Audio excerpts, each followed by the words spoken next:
بسم الله الرحمن الرحيم الحمد لله رب العالمين والصلاة والسلام على أشرف الأنبياء والمرسلين نبينا محمد وعلى آله وصحبه أجمعين سبحانك لا علم لنا إلا ما علمتنا إنك أنت العليم الحكيم اللهم علمنا ما ينفعنا وانفعنا بما علمتنا وزدنا علما رب اشرح لي صدري ويسر لي أمري واحلل عقدة من لساني يفقه قولي.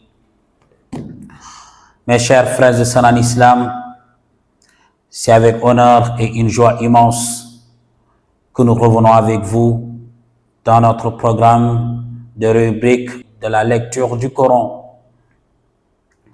On a eu à voir, par la grâce d'Allah, dans les vidéos précédentes, les différentes lettres, huruf al-hija'iyya. On a pris la lettre alifun jusqu'à la lettre ya'un. On a pu les classifier en deux grands groupes. Les lettres qui se ressemblent sous la forme de la prononciation et les lettres qui se ressemblent sous la forme de l'écriture. Aujourd'hui, Inch'Allah, nous allons entamer les différentes formes d'écriture de chaque lettre. On va prendre chaque lettre et ses différentes formes d'écriture. On a déjà vu la première forme, qui est la forme isolée. Il nous reste trois autres formes que nous allons voir, Inch'Allah.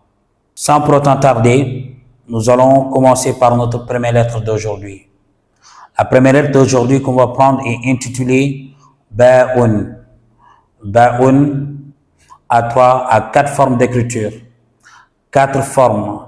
La forme isolée, la forme lorsque la lettre Ba'un doit débuter un mot, la forme lorsque la lettre Ba'un se place au milieu d'un mot, et la forme lorsque la lettre se place à la fin d'un mot. Cette lettre-là, c'est la lettre Ba'un qui débute un mot. Il est caractérisé par un petit trait horizontal qui tire vers la gauche. Le point de la lettre Ba'un se trouve toujours en bas. Il y a une dent et un prolongement vers la gauche. Le prolongement vers la gauche signifie que la lettre Ba'un elle-même va se coller à ce qui la suit, à la lettre qui vient après elle. Et donc, là, la lettre Ba'un débute le mot. Après le début, nous avons la lettre Ba'un qui se place au milieu d'un mot. Au milieu d'un mot, la quasi-totalité des lettres sont bornées. Borné signifie être entouré. Ici, la lettre Ba'un est entourée par deux traits horizontaux, signifiant le trait horizontal qui provient de la droite vers la lettre Ba'un signifie que une lettre va venir se coller à Ba'un. Le second trait horizontal qui tire vers la gauche signifie que la lettre Ba'un elle-même va se lier à la lettre qui suit. C'est comme si je suis là, quand je donne cette liaison, donc je vais me coller à la personne qui est là, et quand je donne encore cette liaison-là, je vais me coller également à la personne qui est là. Donc là, je suis au milieu. Mais quand j'enlève cette liaison, il me dit donc, je débute et je tire vers la gauche. Et donc, je me lie vers la gauche, mais je ne me lie pas vers la droite. Quand est-ce que je vais me lier vers la droite? C'est lorsque je suis au milieu. Vous pouvez essayer ce petit exemple qui est très important, très utile. Et à la fin, la lettre Ba'un va reprendre sa forme isolée en terminant toujours par une petite courbure vers la gauche. Et donc, cette lettre à la fin est caractérisée par un petit trait horizontal qui tire vers la lettre, ce qui signifie une lettre va venir se coller à elle, mais à la fin, il n'y a pas de trait horizontal, donc il y a une petite courbure, donc c'est la fin du mot.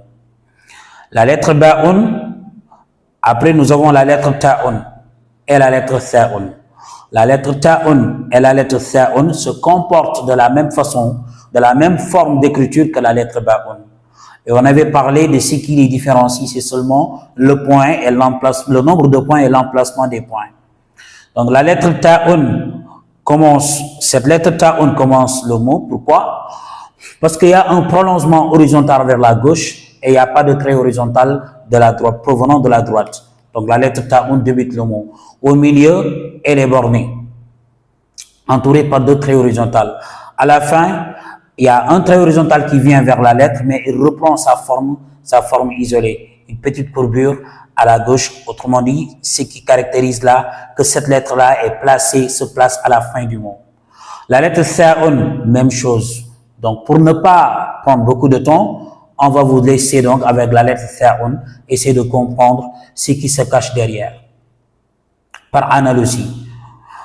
Après ça, nous avons la lettre Jimun, la lettre Ha'un et la lettre Kha'un. Ces trois lettres-là ont également les mêmes caractéristiques. Dans cette vidéo, je vais seulement expliquer la lettre Jimun. Et là, à vous de comprendre comment se comporte la lettre Ha'un et la lettre Kha'un. La lettre Jimun, au début, il n'y a pas de trait horizontal qui vient vers cette lettre-là.